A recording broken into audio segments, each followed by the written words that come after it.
मामला है जो कि आज को जंतर मंतर पे धरना प्रदर्शन करना पड़ा। देखिए, हमें भारत के संविधान से न्याय नहीं मिल रहा है और दिन प्रतिदिन जो है गैंगरेप बलात्कार तो होते ही होते थे, लेकिन जो मणिपुर की घटना जो हमारी आंखों के सामने सारे भारत ने देखी है, 3 महिलाओं को किस तरीके से नग्न करके और कैसे हजारों आदमी उनको नग्न करके ले जा रहे हैं और कोई भी उनके शरीर पर कपड़ा डालने वाला ढकने वाला उनके शरीर पर नहीं है। उल्टा हम क्या देख रहे हैं, उनकी योनि को जो है छेड़ते हुए, उनके स्तनों को दबाते हुए जो है भारत के तो वो निवासी नहीं हो सकते, क्योंकि भारत तो जो है समृद्ध संस्कृति वाला ये देश है। यहाँ पर जो है इस तरीके की भयानक जो तस्वीर देखने को मिली है, इससे भारत की महिलाओं के मन में जो है या तो भारत छोड़ दो या फूलन देवी बन जाओ, 2 ही रास्ते आज हमें नजर आ रहे हैं। और आज 10 अगस्त को वीर फूलन देवी की जयंती है, तो हमने सोचा कि हमें जो है वीर फूलन देवी के इतिहास को जन जन तक, महिलाओं तक पहुंचाना पड़ेगा कि वो एक ऐसी महिला थी जो गरीब महिला थी, जो अनपढ़ महिला थी, जो छोटी सी उम्र में ही जिसकी शादी हो गई थी, लेकिन उसने फिर भी अपने न्याय, उसको चाहे न्यायालयों ने नहीं दिया, चाहे प्रधानमंत्री मंत्री ने नहीं दिया, लेकिन उसने अपना न्याय जो है खुद लेकर वो इस जो है धरती से, भारत की धरा से जो है गई। तो मैं ऐसी वीर फूलन देवी का जो है सबको जो है आइडियल जो है उनको मनाना पड़ेगा अपना, तभी मेरी और मेरी बहन बेटियों की इज्जत जो है इस देश में बच सकती है। नहीं तो आपने देखा होगा कि बृजभूषण सिंह किस तरीके से पार्लियामेंट में प्रधानमंत्री जी के साथ बैठा है, तो उससे तो बलात्कारियों के हौसले बुलंद होते हैं जो महिलाओं के साथ हजारों अपराध करते हैं। अगर प्रधानमंत्री उनको संरक्षण देगा तो नीचे वाली जनता समझती है कि बलात्कार करो, इनाम पाओ और नेता बन जाओ, फूलन देवी को मारो और जो है नेता बन जाओ, जो है मनीषा वाल्मीकि को मारो, कोई तुम्हारा कुछ नहीं करने वाला, निर्भया कांड दोहराओ, कुछ भी करो। इस देश में जब तक हम हैं, जब तक ये दुष्ट नेता है, जब तक दुष्ट जो है प्रधानमंत्री रहेंगे, यहाँ पर महिलाएं यूं ही तार रोज रोती रहेंगी। मैडम, आप अभी जंतर मंतर पे आवाज, आपका इशारा है यहाँ के लिए हिंसा, तो क्या मैं उस समय का इंतजार करूं जब मुझे नग्न जो है सब लोगों के बीच में घुमाया जाए, जब मेरे बच्चे के सामने मुझे नग्न घुमाया जाए, जब एक पति जो देश की सेवा कर रहा है वो अपनी पत्नी की रक्षा नहीं कर पाया, तो मैं उस समय का इंतजार करूं जब मेरा पति मुझे नग्न घूमता हुआ देखे, जब मेरे माँ बाप मुझे नग्न घूमता देखे, मैं उस दिन का इंतजार करूं। नहीं, मैं अपनी बारी नहीं आने दूंगी, मैं अपनी बारी नहीं आने दूंगी। अगर संविधान बाबा साहब का संविधान लिख के गए थे वो, और सबको उन्होंने बराबर माना था, सबको अधिकार मिलने चाहिए, लेकिन अगर ये दुष्ट जो है शासन सत्ता में जो बैठे हैं, अगर ये बाज नहीं आए, इन्होंने संविधान का जो है ना, अगर हम पे अधिकार, हमें न्याय नहीं दिया, तो हमें हिंसक बनना पड़ेगा। मैडम, वही दूसरी जगह स्मृति ईरानी भी संसद में आवाज उठाती है, जो मणिपुर घटना के ऊपर जिसने बयान दिया राहुल गांधी जी ने, उनको बताया कि देशद्रोही भारत को, मतलब कि ये वहाँ पे बंटवारा कर रहे हैं। क्या मतलब जो स्मृति ईरानी जी है उनके साथ में है, उनके बातों के साथ में है? मैं? हाँ, स्मृति ईरानी के साथ? हाँ।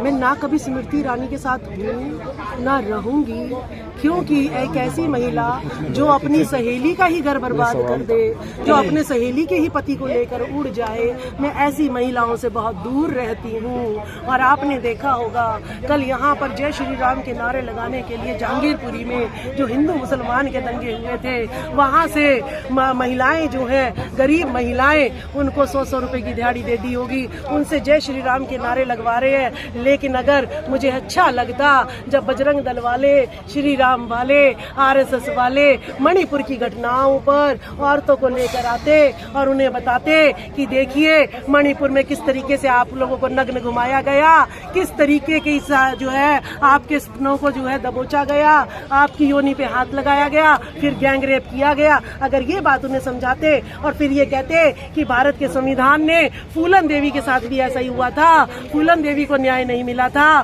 तो फूलन देवी ने अपने बलात्कारियों को लाइन में खड़ा होकर मार दिया था। तो अगर आपको भी भारत का देश अगर न्याय ना दे, अगर भारत का देश तो बहुत महान है, ये तो विश्व गुरु है, लेकिन अगर इसकी सत्ता पर जो बैठे दुष्ट नेता है वो अगर आपको न्याय ना दे तो फूलन देवी की तरह बंदूक उठा लेना, तो अकल जो है ये उस तरीके के नारे लग रहे होते। लेकिन मैं शर्मसार हूँ। मैडम, जिसकी आप बात कर रही हैं उनके बाबा तो कहीं न कहीं मतलब कि मंचों पे खड़े होकर के कहते फिर रहे हैं कि मतलब कि जो महिलाएं हैं जो जिनके मांग में सिंदूर नहीं है वो तो खाली प्लॉट के समान में।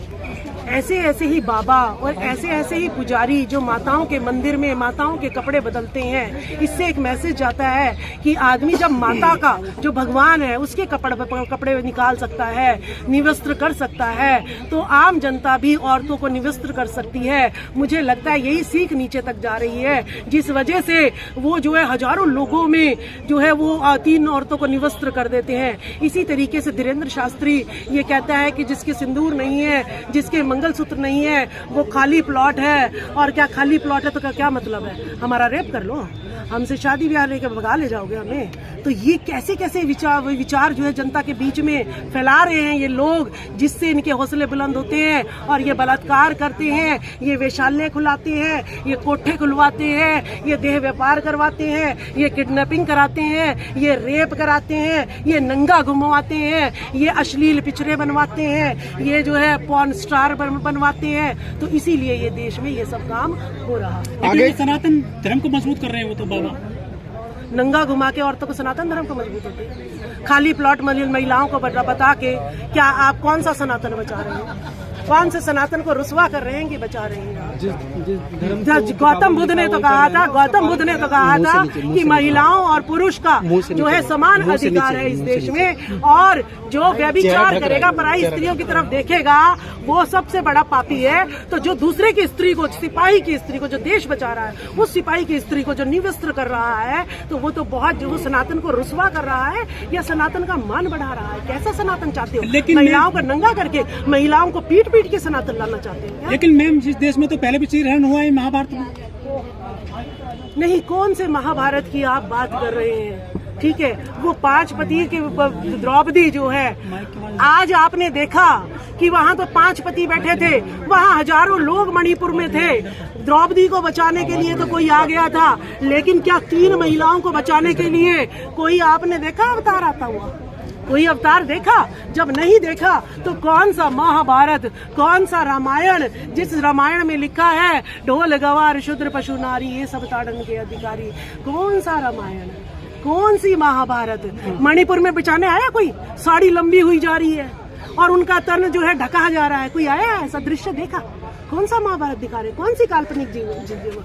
वास्तविक मान लेती मैं महाभारत को मान लेती, मैं रामायण को मान लेती, अगर 3 स्त्रियों का और फूलन देवी को निवस्त्र करने से बचाने के लिए एक साड़ी उनके ऊपर भी लिपट जाती है। मैं आज उन्हीं भगवान के चरणों में लिप्त हो जाती, लेकिन मुझे कोई दिखाई नहीं दिया, ना मुझे महाभारत दिखाई दी, ना मुझे रामायण दिखाई दी। तो मुझे जो है ना मंदिर से मतलब है, ना मुझे धर्म से मतलब है। आज मुझे अपना अस्तित्व बचाना है, मुझे अपना अस्तित्व बचाना है, मुझे अपना मान सम्मान बचाना है। इस देश में तो महिलाओं की पूजा होती है, कन्या पूजन होता है, यहाँ तो बहुत संस्कारी देश है। तो देखिए, महिलाओं को तो पत्थर की देवी पुजवाते हैं, और यहाँ के बड़े बड़े नेता, बिजनेसमैन और आम जनता को भी ये कोशिश कर रहे हैं कि असली देवियों के बिस्तरों पे जाके लेटो। तो ये ऐसा देश है, अगर रात को आप निकलोगे तो जो सुबह देवी बन के पूजती हैं वो रात को इनके बिस्तर पे लेटी होती हैं। हमें ऐसी देवी नहीं बनना, हमें नवरात्रों की देवी नहीं बनना, हमने अपनी बेटियों को कोई कन्या नहीं बनाना, कोई देवी नहीं बनाना। हम अपनी बेटियों को फूलन देवी बनाएंगे, जलकारी बाई बनाएंगे, सावित्री बाई फुले बनाएंगे, रमा बाई बनाएंगे, सब फातिमा शेख बनाएंगे, लेकिन हम कोई देवी नहीं बनाने वाले। लेकिन फूलन देवी को तो डाकू बताया था इन लोगों ने। देखिए, वो तो हमें भी कहते हैं देशद्रोही है, पाकिस्तान चाहते हैं। जो भारत के हित की बात कहेगा उसको तो ये ऐसे ही बोलते हैं, क्योंकि दुष्टों का सिंहासन हिल जाता है जब हम सच्चाई बोलते हैं। जब ये सच्चाई लागू हो गई तो ये दुष्ट जो गद्दी पे बैठे हैं, फिर वो जो है सिंहासन पलटेगा, ये पैरों में आ जाएंगे और हम जो है गद्दी पे बैठ जाएंगे। इसीलिए डरते हैं, इसीलिए जनता को बताते हैं कि भाई ये देशद्रोही हैं, ये जो है धर्म के जो है भक्षक हैं। को। मगर वर्तमान में तो बेटी बचाओ बेटी पढ़ाओ के नारे लग रहे हैं। अरे बेटी क्यों बचाए हैं? 2 थप्पड़ मारेंगे किसी से आएंगे तो हम अपने आप ही कायम है। तो आपके न्याय की हमें जरूरत नहीं है। सारे मनुवादी न्यायालय में बैठे हैं, ठीक है। जितने बड़े अधिकारी हैं वो सारे मनुवादी हैं। तुम बेटी बचवाओगे? किसी पुलिस स्टेशन में चली गई, मेरा रात को ही बलात्कार हो जाएगा, मुझे इतना विश्वास है। अमृतकाल चल रहा है। कौन सा अमृतकाल? भांग पियो हैं और जो है ना नंगे पैर इनके धर्म का प्रचार करो, और जब जो है ना हिंदू मुसलमान के दंगे कराने हो तो SC ST OBC को आगे कर दो, और जब मंदिर के गल्ले संभालने हो तब ये स्वर्णवादी बैठ जाते हैं, जब मंदिर का पुजारी बनाने हो तब स्वर्णवादी बैठ जाते हैं, जब मंदिर की कमेटी बननी हो तब स्वर्णवादी बैठ जाते हैं। ठीक है, 15 अगस्त आ रहा है, वो कह रहे हैं कि देश की माटी के साथ में सेल्फी लेनी है आपको, अभियान चल रहा है। भाई उनका देश कहाँ है? उनकी माटी कहाँ है? दिखावा तो करेंगे ही। हम तो इसी माटी में पैदा हुए, हमारे पुरखे भी इसी माटी के, हमारा तो DNA भी इसी माटी का है। ये तो सारी माटी हमारी है, इसीलिए हम सड़कों पे रो रहे हैं, क्योंकि मेरी भारत की माटी रुसवा हो रही है। मेरी 3 बहनें रुसवा नहीं हुई, इस भारत की माटी रुसवा हो रही है। वो तो तिलक मना के उत्सव मना रहे हैं, लेकिन जिस मणिपुर में 3 बहनों की इज्जत नीलाम हुई, मैं जो है ना उत्सव नहीं मना सकती। मैं उत्सव तब मनाऊंगी यहाँ पर यहाँ की महिलाएं रात को भी अगर अकेली निकलती है, उसकी तरफ कोई आंख भी ना उठाए, मैं तब उत्सव मनाऊंगी। झंडा पहुंचाएंगे वे तो 15 अगस्त पर।